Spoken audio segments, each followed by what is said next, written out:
Okay students, आज हम chapter 7 का जो एक्सरसाइज 1 है उसका क्वेश्चन नंबर 3 डील करने जा रहे हैं। ठीक है, सबसे पहले हम डायग्राम से कुछ बातें हैं जो समझ लेते हैं, क्वेश्चन पढ़ेंगे बाद में।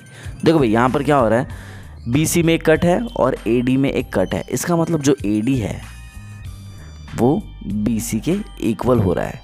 ठीक है, अब दूसरी चीज़, एंगल B यहाँ 90 डिग्री है और एंगल AB यहाँ पर 90 डिग्री है। ठीक है, अब पढ़ते हैं क्वेश्चन हमारे सामने क्या है।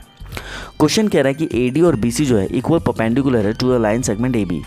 AB लाइन में AD और BC एक परपेंडिकुलर है जो कि इक्वल परपेंडिकुलर है।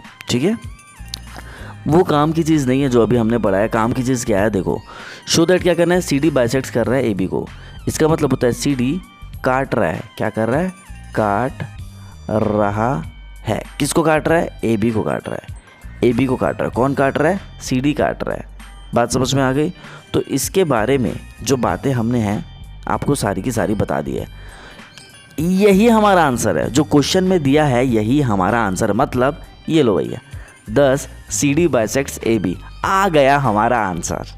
ठीक है, चैनल को लाइक कर देना, सब्सक्राइब कर देना, शेयर कर देना। और अगर आपको वीडियोस हमारी या लेक्चर्स हमारे अच्छे लग रहे हैं तो प्लीज़ एक बढ़िया सा कमेंट कर देना। अगर नहीं लग रहे तो उसको भी आप कमेंट सेक्शन में कमेंट करके बता देना। ठीक है, मिलते हैं अगले वीडियो में। Till then bye. मजाक था भाई, मजाक। इतने जल्दी थोड़ी ना ख़त्म हो जाएगा, हमें तो अभी बहुत सारी चीज़ें यहाँ पर देखनी है, समझनी है। वो चीज़ें क्या है, देखो, सबसे पहली बात, यहाँ पर CD बाइसेक्ट कर रहा है AB को। जो CD है, CD जो है ये लाइन, ठीक है, ये वाली जो लाइन है, ये किसको बाइसेक्ट कर रहा है? AB को बाइसेक्ट कर रहा है। और AB को अगर बाइसेक्ट कर रहा है, बाइसेक्ट का मतलब होता है 2 इक्वल पार्ट्स में डिवाइड करना। बोले तो OA इक्वल्स टू OB। ये अगर आप बता देते हो तो आपका प्रूफ हो जाता है कि जो CD है ना वो बाइसेक्ट कर रहा है AB को। ठीक है, यहाँ तक समझ में आ गई? तो इसको सॉल्यूशन कैसे रहेगा, ये आपके स्क्रीन में। सबसे पहले BOC और AOD ट्राइंगल हम लेंगे। कैसे पता चलेगा क्वेश्चन पढ़ के? भाई क्वेश्चन पढ़ के पता नहीं चलेगा, डायग्राम देख के पता चलेगा। डायग्राम में आपके पास कितने ट्राइंगल है? एक ये ट्राइंगल है, दूसरा ये ट्राइंगल है, तो बोल सकते हैं BOC AOD। BOC AOD, दो ट्राइंगल दिखे आपको। ठीक है, अब देखिए, एंगल BOC और AOD जो है ये आपस में इक्वल होंगे। ये एंगल आपस में इक्वल क्यों होंगे? रीज़न ये है, वर्टिकली अपोजिट एंगल। कैसे देखते हैं? BOC किधर है भैया? BOC बोले तो ये एंगल।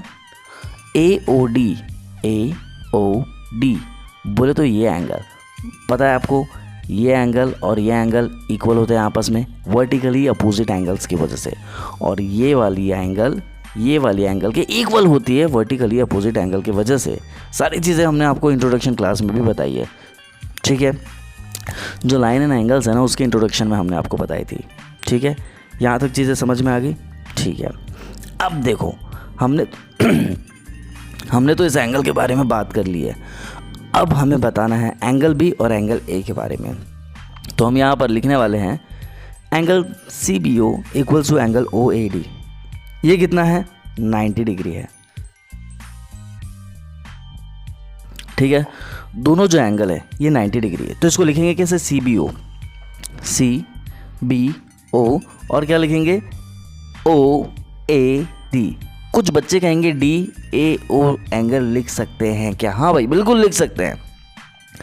या तो आप ऐसे लिखो या तो आप ऐसे लिखो, दोनों का मतलब एक ही है। ठीक है, इतनी चीज़ें आ गई। उसके बाद देखो, अब हम क्या बोल रहे हैं, क्या BC इक्वल्स टू AD है? क्या बोल रहे हैं? BC इक्वल्स टू AD है। बिल्कुल है, वो हमें बताना पड़ेगा और ये क्वेश्चन में गिवन है। तो आप ये चीज़ देखेंगे कि भैया यहाँ पर हमने काफ़ी चीज़ें इक्वल बता दी है। दो एंगल इक्वल्स बता दिए हैं, एक साइड इक्वल बता दिया है। इसका मतलब है कि ये OBC जो है ट्राइंगल और जो OAD ट्राइंगल है ये आपस में इक्वल्स टू कॉन्ग्रेंट है। मतलब congruent equal to this. Okay, तो हम इसे बोलते कैसे हैं? Triangle OBC congruent equal to triangle OAD। ये बात समझ में आ गई? हम ये हुआ कैसे ये आपस में कॉन्ग्रेंट इक्वल टू हुआ? इसका रीज़न है AAS कॉन्ग्रेंस। आपको टीचर्स को लिख कर दिखाना पड़ेगा कि AAS कॉन्ग्रेंस रूल से ये आपस में इक्वल है, ट्राइंगल्स जुड़वा है, जो हमने आपको बताया था, कॉन्ग्रेंस है।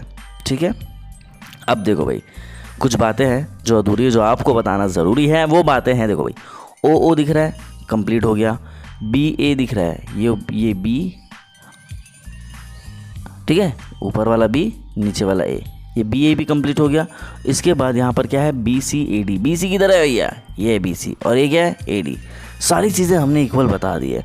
अब हमें इक्वल बताना पड़ेगा O B equals to O A. क्यों बताएंगे, कैसे, यहाँ देखते हैं। देखो भाई, सी पी सी टी से O B equals to O A हो जाएगा, क्योंकि भैया ये एक ट्रायंगल इस ट्रायंगल के कॉन्ग्रेंट है, बिल्कुल है। तो जो करस्पॉन्डिंग पार्ट्स बचे, मतलब उसके पास जो साइड्स या एंगल जो भी कुछ बचे हैं, वो आपस में क्या हो जाएंगे, इक्वल हो जाएंगे। तो हमें साइड यहाँ पर इक्वल बताना है, यही तो हमारा मेन मुद्दा था, ठीक है। तो हम इससे कहेंगे क्या, that is O is the mid point of A B. बताना पड़ेगा कि जो ओ है वो मिड पॉइंट है किसका, ए बी का। कैसे पता चला ए बी का मिड पॉइंट है, क्योंकि वो बाइसेक्ट कर रही है भाई, बाइसेक्ट कर रही है। ये एक लाइन है, इसको कोई भी चीज़ अगर यहाँ देखो, ये लाइन है जिसका नाम है ए बी, और एक सी लाइन जो है इसको कट कर दी, क्या कर दी, सी क्या कर दी, इसको बाइसेक्ट। तो जब सी इसको बाइसेक्ट कर दी, इसी को कहते हैं मिड पॉइंट। मतलब बाइसेक्ट कर दी मतलब दो इक्वल पार्ट्स में बांट दी, मतलब मिड पॉइंट में उसका कट आ गया, ये है वो कट। बात समझ में आ रही है। और स्टूडेंट्स, हमने ये चीज़ बता दी कि सी डी बाइसेक्ट कर रहा है ए बी के, वो कैसे बताई, इसके ज़रिए बताई। आई होप आपको समझ में आ रहा होगा। मिलते हैं अगले वीडियो में, टिल देन